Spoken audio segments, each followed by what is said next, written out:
Welcome to my channel. पिछले video में हम लोगों ने जॉन रॉल्स को देखा था। इस वीडियो में मैंने विल्फ्रेडो पेरेटो के विचारों को स्पष्ट करने का प्रयास। राजनीति शास्त्र में समय समय पर शासन व्यवस्था का स्वरूप क्या हो, इस पर अध्ययन किया गया है। इसी संबंध में एक अवधारणा अभिजनवादी सिद्धांत की है, जिसके प्रमुख विचारक के रूप में पेरेटो का नाम आता है। अभिजनवादी अवधारणा यह मानती है कि शासन का स्वरूप चाहे जैसा भी हो, पर शासन की बागडोर कुछ व्यक्तियों के ही हाथ में होती है। ये कुछ व्यक्ति ही इलीट या अभिजन होते हैं, जिनके द्वारा शासन के अधिकांश निर्णय लिए जाते हैं।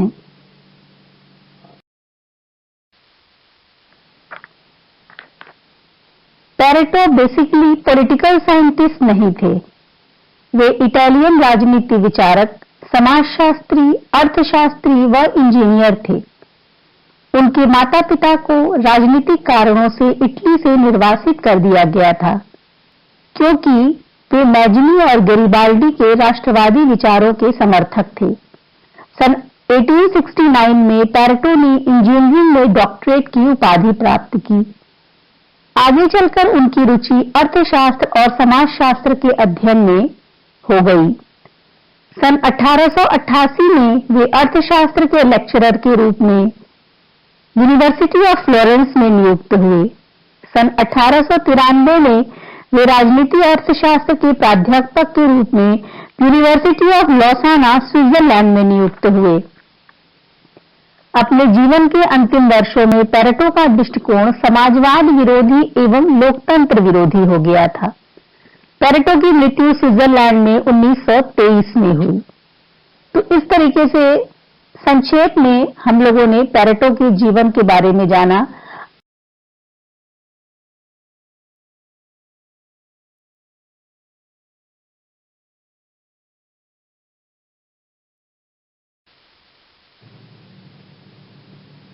अब हम पेरेटो की रचनाओं को देख लेते हैं। उनकी पहली रचना है the rise and fall of elites. Next, manual of political economy 1921 में प्रकाशित हुई, the transformation of democracy. Next है 1935 में माइंड एंड सोसाइटी। एक अन्य पुस्तक है the ruling class in Italy before 1900।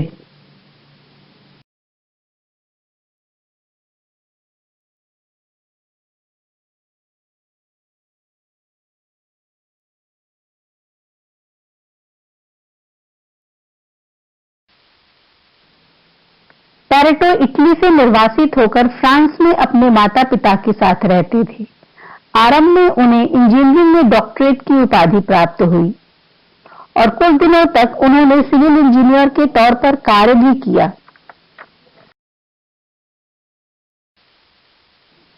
परंतु कुछ वर्षों बाद उनका रुझान अर्थशास्त्र की तरफ हो गया और वे इकोनॉमिक्स एंड मैनेजमेंट के प्रोफेसर के रूप में फ्लोरेंस विश्वविद्यालय में नियुक्त हो गए। अपने अर्थशास्त्र के अध्ययन के दौरान उन्हें यह समझ आया कि अर्थशास्त्र के केवल सिद्धांत व्यवहार में प्रभावी नहीं हो सकते। अर्थशास्त्र की इस कमी के फलस्वरूप उनका रुझान समाजशास्त्र और राजनीति के अध्ययन की तरफ हुआ।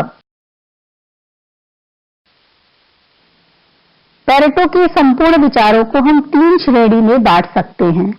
उन्होंने समाजशास्त्र, राजनीति और अर्थशास्त्र तीनों पर अपने विचार दिए हैं।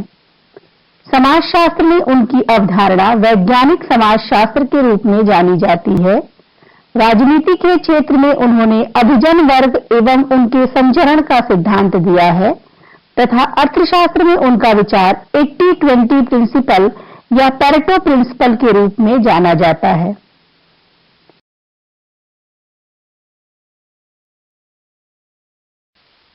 पेरेटो का मानना था कि समाज पर अनेक तत्वों का प्रभाव पड़ता है। ये तत्व हैं मानव अतिरिक्त पर्यावरण, extra human environment, other elements exterior to society यानी समाज के बाहर के तत्व, तथा इनर एलिमेंट्स ऑफ सोसाइटी समाज के आंतरिक तत्व। पेरेटो के अध्ययन का केंद्र बिंदु यही तीसरा तत्व था। इसी तत्व के अध्ययन के फलस्वरूप उनका रुझान मनोविज्ञान की तरफ हुआ।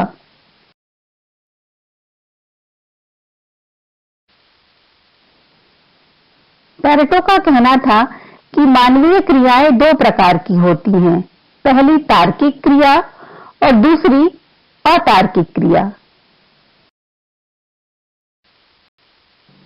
तार्किक क्रिया का तात्पर्य है वे क्रियाएं जिनमें कार्य कारण में संबंध होता है, यानी इन क्रियाओं को व्यक्ति किसी उद्देश्य से सोच समझ कर करता है।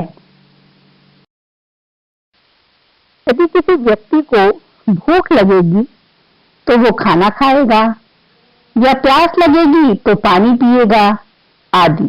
मतलब ये क्रियाएं सोद्देश्यपूर्ण होती हैं।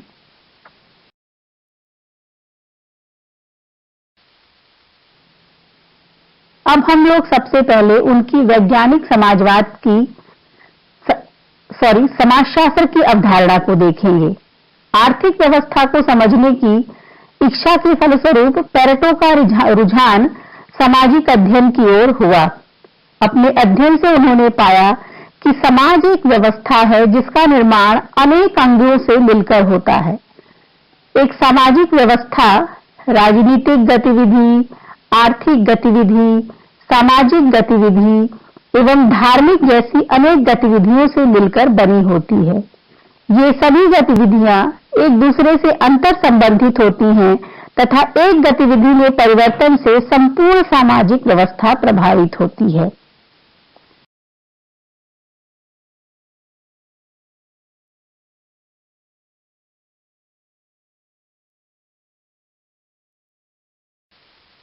अतार्किक क्रियाएं वे होती हैं जिनमें कार्य कारण में कोई संबंध नहीं होता, यानी जिन्हें करते समय हम बहुत सोच विचार नहीं करते। जब हम सीढ़ियां चढ़ रहे होते हैं तब एक के बाद अगले स्टेप पर पैर रखते समय हम विशेष सोच विचार नहीं करते, अर्थात ये क्रियाएं स्पॉन्टेनियस होती हैं। अपने सामाजिक अध्ययन में पेरेटो का मुख्य जोर इन्हीं अतार्किक क्रियाओं पर था। ये क्रियाएं हमारे इनर इंस्टिंक्ट से प्रेरित होती हैं और जब हम इन अतार्किक क्रियाओं को तार्किक क्रिया के रूप में स्थापित करना चाहते हैं तब हम कुछ आवरण का प्रयोग करते हैं। ये दो तरह के होते हैं, कुछ तो स्थायी कांस्टेंट होते हैं तथा कुछ स्थायी से ही निकले व्युत्पन्न यानी डिराइव्ड एलिमेंट होते हैं। स्थायी तत्व अवशिष्ट कहलाते हैं, इंग्लिश में रेजिड्यूज, तथा डिराइव्ड एलिमेंट्स डेरिवेटिव्स कहे जा सकते हैं। अब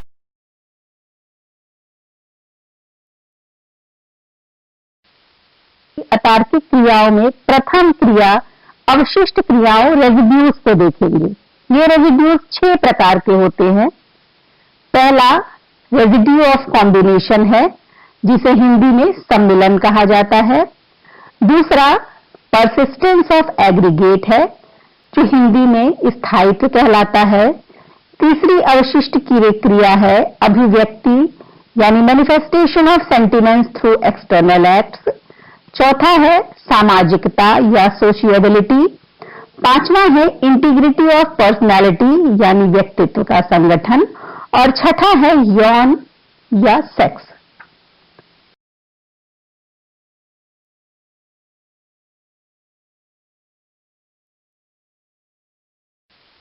अब हम इन 6 अतार्किक क्रियाओं को जल्दी जल्दी देख लेंगे। पहले है रेजिड्यू ऑफ कॉम्बिनेशन, यानी मनुष्य की वो अतार्किक क्रिया जिसमें हम दो सेम या अपोजिट बातों को मिलाकर कोई रेफरेंस निकालते हैं। इस सम्मेलन में कोई तर्क नहीं होता, पर हम ऐसा गाहे बगाहे करते हैं। जैसे यदि बिल्ली रास्ता काट जाती है तो हम सोचते हैं कि आज जरूर कुछ बुरा होने वाला है, यानी हम बिल्ली को अपने डे से कंबाइन करके रेफरेंस निकालते हैं।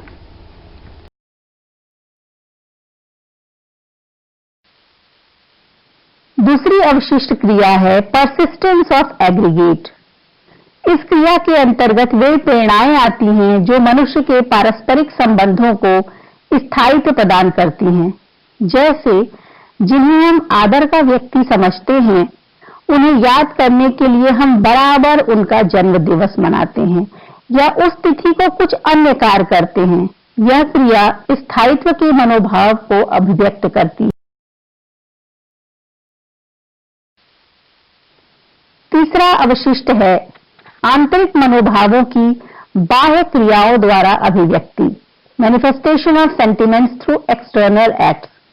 जैसे जब हम बहुत खुश होते हैं तो गाना सुनते हैं, नाचते हैं आदि।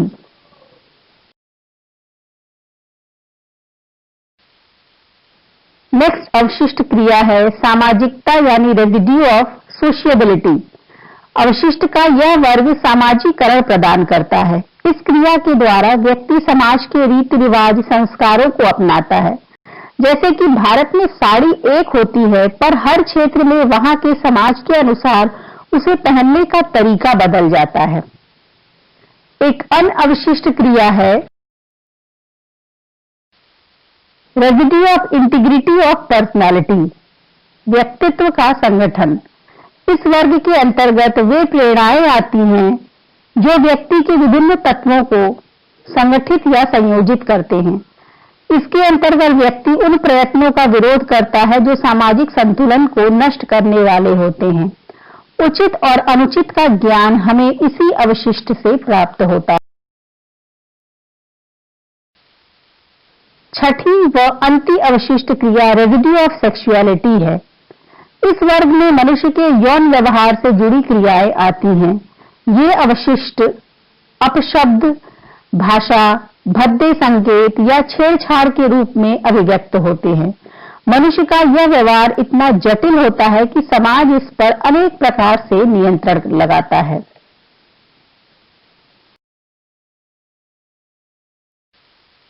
अब हम आ जाते हैं अतार्किक क्रियाओं के दूसरे प्रकार डेरिवेटिव्स या भ्रांत तर्क पर।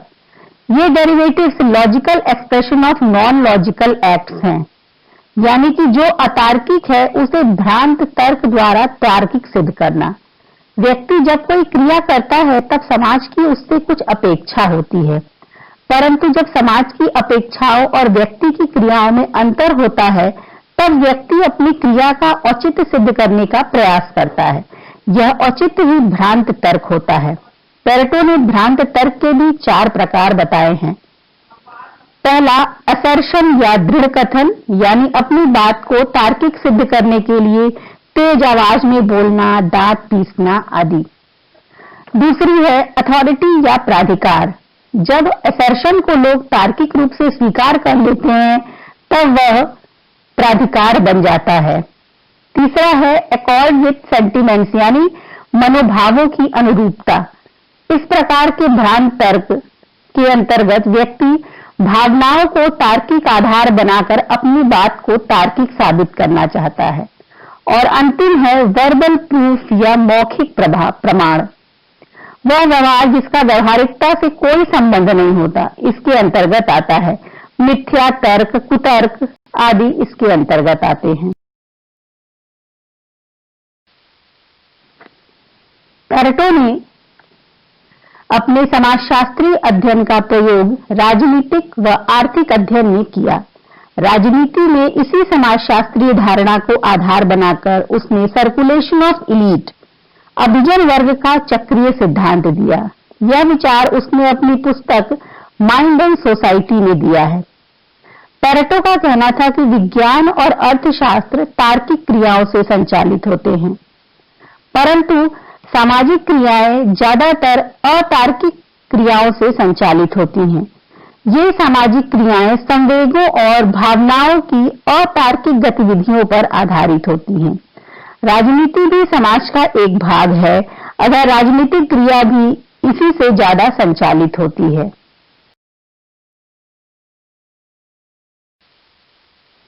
पेरेटो का कहना था कि तार्किक क्रिया को करने वाले हर समाज में बहुत कम व्यक्ति होते हैं। अपनी इसी योग्यता के कारण ये व्यक्ति हर समाज में विशिष्ट स्थान प्राप्त कर लेते हैं। यही विशिष्ट व्यक्ति अभिजन या इलीट कहे जाते हैं।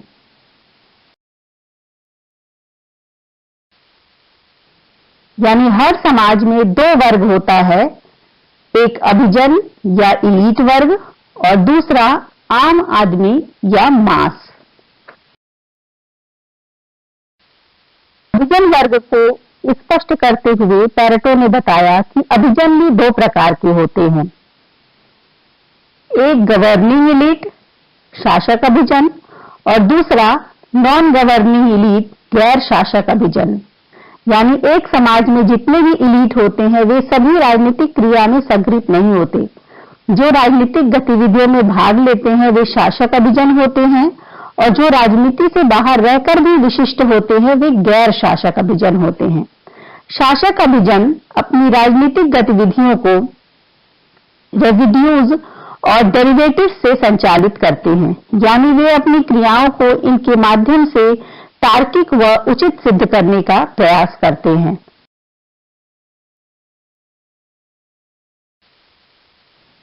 अभिजन वर्ग को ही और स्पष्ट करते हुए पैरेटो ने बताया कि कुछ शासक अभिजन अपने व्यवहार में सॉफ्टनेस व कनिंगनेस धारण किए होते हैं, यानी कुछ के व्यवहार में तथा कुछ के व्यवहार में एग्रेशन व सप्रेशन होता है। सॉफ्टनेस का गुण धारण करने वाले फॉक्स की श्रेणी में रखे जा सकते हैं, जो बेहद चालाक जानवर होता है, तथा एग्रेशन की विशेषता रखने वाले इलीट शेर की श्रेणी में रखे जा सकते हैं। पैरेटो का फॉक्स और लॉयन का यह विचार मैकियावेली की प्रिंस से काफी मिलता जुलता लगता है।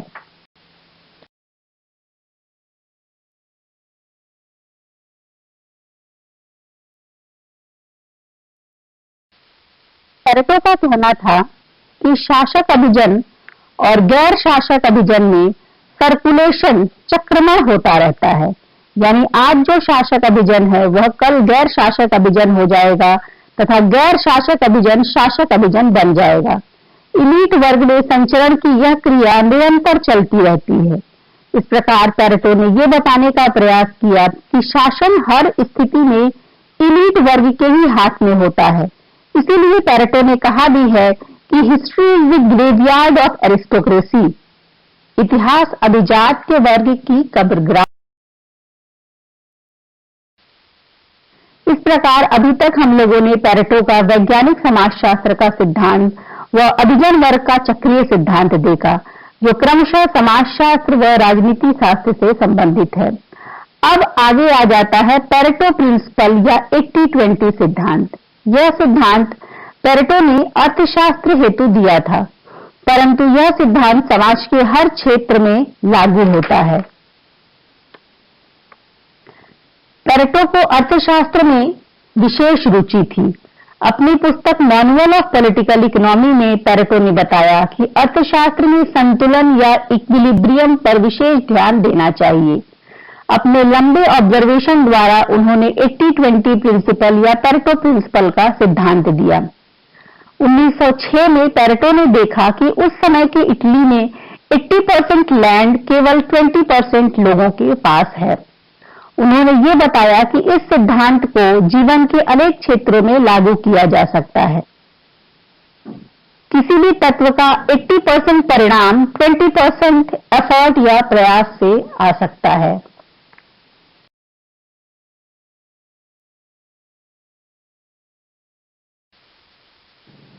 इसलिए यदि हम लोग किसी भी प्रॉब्लम की 20% कारण पर ध्यान दें तो 80% रिजल्ट पा सकते हैं। जैसे मोबाइल में बहुत से ऐप होते हैं और हम में से ज्यादातर लोग 20% ऐप का ही प्रयोग करते हैं। मार्केटिंग सेक्टर में यदि देखें तो किसी भी शॉप का 80% सेल 20% प्रोडक्ट की बिक्री से आता है। सिमिलरली एक कॉल सेंटर में आने वाली 80% कंप्लेन 20% कस्टमर्स के द्वारा होती हैं।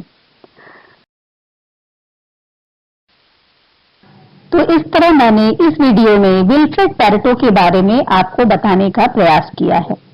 पॉलिटिकल साइंस में पैरेटो का महत्व इसलिए है क्योंकि इन्होंने अपनी इलीट की अवधारणा के द्वारा डिक्टेटरशिप या टोटलिटेरियन गवर्नमेंट को उचित ठहराने का प्रयास किया था। 20वीं शताब्दी के आरंभ में हुए वर्ल्ड वॉर में इटालियन तानाशाह मुसोलिनी पैरेटो की इसी अवधारणा से प्रेरित था। इसीलिए कॉल पापर ने पैरेटो को सर्वाधिकारवादी सिद्धांतकार टोटलिटेरियन थिंकर की संज्ञा दी है।